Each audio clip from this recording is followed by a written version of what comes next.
சொந்த நிதியில் தந்து நான் காப்பாற்றுவேன் என்று ஒரே முதலமைச்சர் செயல்பட்டு கொண்டிருக்கின்றார் சொன்னால் இந்தியாவிலே நம்முடைய தளபதி அவர்கள்தான் என்பதனை இன்றைக்கு நாடு கண்டு கொண்டிருக்கிறது.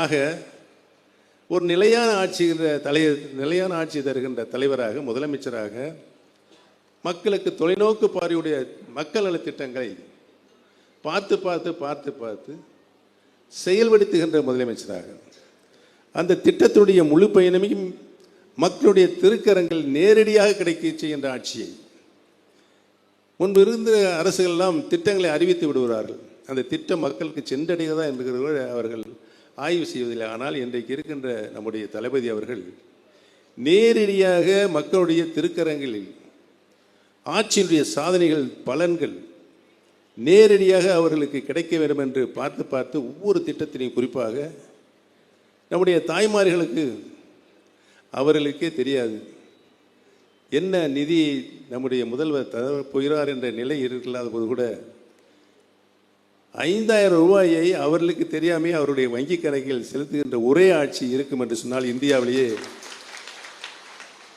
7 மணிக்கு பேப்பரில் வந்துதான் நம்மளுக்கு 5000 ரூபாய் நம்முடைய வங்கி கணக்குகள் இருக்கிறது என்ற நிலையை உணர்த்துகின்ற ஒரு ஆட்சி நம்முடைய தளபதி அவருடைய ஆட்சியாகத்தான் இருக்க முடியும்.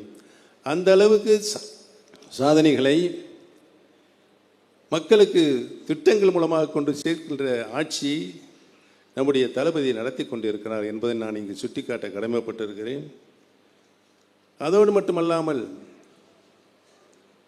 சென்ற ஆட்சியை நடத்தியவர்கள் இன்றைக்கு எதிர்க்கட்சி நிலையில் இருந்து கொண்டு தவறான பிரச்சாரத்தை நாட்டு மக்களுக்கு ஏன் தான் அவர் இவ்வளவு கத்துறாருன்னு நம்மளுக்கு உண்மையாக புரியலை. ஒரு கருத்தை சொல்ல என்றால் பக்குவமாக சொல்ல வேண்டும், மக்கள் ஏற்றுக்கொள்ளும் வகையில் அதை சொல்ல வேண்டும். கத்தி பேசினா மக்கள் கேட்பார்கள் என்று நினைச்சு கொண்டு இருக்கிறார், கேட்க மாட்டார்கள். ஏன் என்று சொன்னால் அந்த நபர் பெயரை சொல்லக்கூட நான் விரும்பவில்லை. ஊர்ந்து போய் பதவியை பெற்று காலை தொட்டு பதவி தந்தவருக்கே நன்றி இல்லை. ஒரு நன்றி இல்லாத ஒரு நபர் அரசியலில் இன்றைக்கு இருக்கார் என்று சொன்னால் அவர் அவராகத்தான் இருக்க முடியும் என்பதனை நான் இங்கு தெரிவித்துக் கொள்ள கடமைப்பட்டிருக்கிறேன். அவர் சொல்ல வைத்தார், தலைமை கழகத்தில் என்ன சொல்ல வைத்தார் என்று சொன்னால், இவர் திறமையாக ஆட்சி செய்கிறார், இவர் மீண்டும் தமிழகத்தினுடைய முதலமைச்சராக உடனே அறிவிக்க வேண்டும். தேர்தலுக்கு 2 வருஷத்துக்கு முன்னாலே இருக்கு. அப்படியே தன்னுடைய கைக்கூலிகள்லாம் வைத்துக்கொண்டு அறிவிக்க செய்தார். என்னாச்சு? மக்கள் ஏற்றுக்கொள்ளவில்லை. கழகத்தினுடைய பொதுச் செயலாளர், நிரந்தர பொதுச் செயலாளர் மாண்புமிகு அம்மாவர் தான் இருக்க வேண்டும் என்று பொதுக்குழு தீர்மானம் நிறைவேற்றினோம். அதையும் தூக்கி போட்டார். இவர் இணை ஒருங்கிணைப்பாளர், நான் ஒருங்கிணைப்பாளர். தான் கழகத்தினுடைய பொதுச் செயலாளர் என்று தனக்குத்தானே மகுடம் சூட்டி கொண்ட ஒரே நபர் இந்தியாவிலே இருக்கின்ற இவர் தான். என்னாச்சு?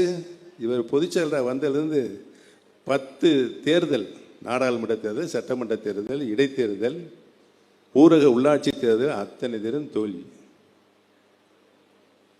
ஆக அந்த நபரை நம்பி மக்கள் வாக்களிக்க மாட்டோம் என்று சொல்லுகிற முடிவாகத்தான், தீர்ப்பாகத்தான் அந்த அத்தனை தேர்தல்களும் அவர் தோல்வியை தழுவினார்.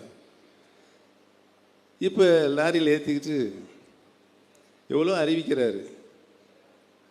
தேர்தல் நான் ஆட்சிக்கு வந்தால் அதை செய்வேன், இதை செய்வேன். மக்கள் காது கொடுத்து கேட்பதில்லை. நீ சொல்லுவதெல்லாம் பொய், நாங்கள் நிறைய பொய்யை அனுபவிச்சிட்டோம்.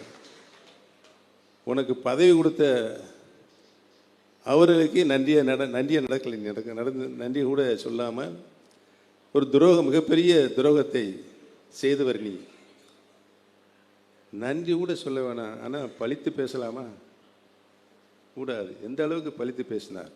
எதையோ பார்த்து குறைக்கிறது அப்படி என்று சொன்னால் அவர் எவ்வளவு பெரிய நன்றி கெட்டவர் என்பதனை நாடு இன்றைக்கு பார்த்து கொண்டிருக்கிற அடையாளமாகத்தான் அத்தனை தேர்தல்களும் அவர் தோல்வியை தழுவினார்.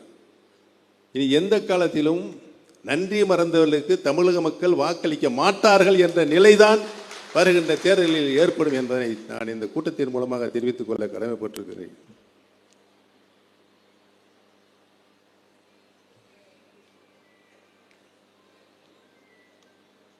இன்றைக்கு என்ன நிலைமை இருக்கிறது? ஒரு தனிப்பட்ட அரசியல் லாபத்திற்காக, கழகத்திற்காக உண்மையாக உழைத்த தொண்டர்கள் இன்றைக்கு துரோகம் செய்த ஒரே நபர் அந்த நபர் தான்.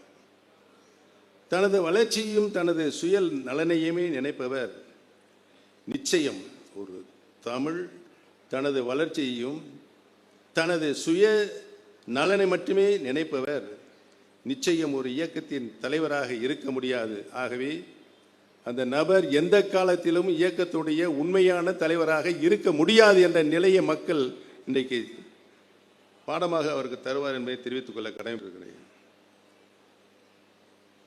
அனைவருக்கும் பொதுவான இயக்கமாக இருந்த அதிமுகவை என்று ஒரு குறிப்பிட்ட சமூக கட்சியாக மாற்றிவிட்டார். உடனுக்குடன் செய்திகளை தெரிந்து கொள்ள சன் நியூஸ் பெல் ஐகானை கிளிக் பண்ணுங்க.